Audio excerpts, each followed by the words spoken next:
রসুল ইহুদিদেরকে বললেন, তোমরা এই দিনে রোজা রাখো কেন? ইহুদিরা বলল, ফাকালু হাযানি ইয়াউমুন আযীম।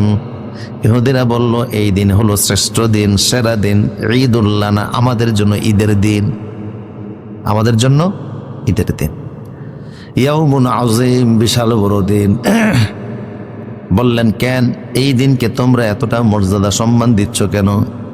ইহুদিরা বলল, আনজাল্লাহু ফীহি মূসা, এই দিন মূসা নবীকে আল্লাহ ফেরাউনের জুলুম থেকে হেফাজত করেছে। সুবহানাল্লাহ, সুবহানাল্লাহ। ওয়াগাররাকা ফিরআউন ওয়া কওমাহু, ফেরাউন আর তার সম্প্রদায়কে আল্লাহ পাক পানি চুবাইয়া সলিল সমাধি করছেন। ফাসামাহু মূসা শুকরান, এই জন্য মূসা নবী ফেরাউনের কবল থেকে সাগর পার হওয়ার পরেই এই দিন রোজা রাখছেন, আজীবন তিনি এই দিন রোজা রাখছেন। স্মরণীয় দিন, উনি রোজা রেখেছেন। ফানাহনু নাসুমুহু, সেই মূসা নবী থেকে কালক্রমে আমরা ওনার অনুসারী যারা, আমরাও প্রত্যেক বছর আশুরার 10 তারিখে কি রাখি? রোজা রাখি।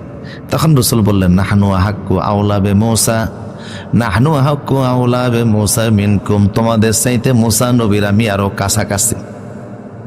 কারণ তোমরা উম্মতের দাবিদার, যদিও তোমাদের ভিতরে বিকৃতি আছে, কিন্তু মূসা নবী, আমিও নবী, তিনিও রাসূল, আমিও রাসূল। সুবহানাল্লাহ।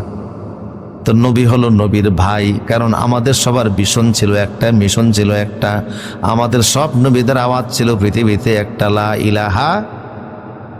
আমরা একই দাওয়াত দিয়েছি, একই কালেমার অনুসারী, একই পতাকার বাহী আমরা।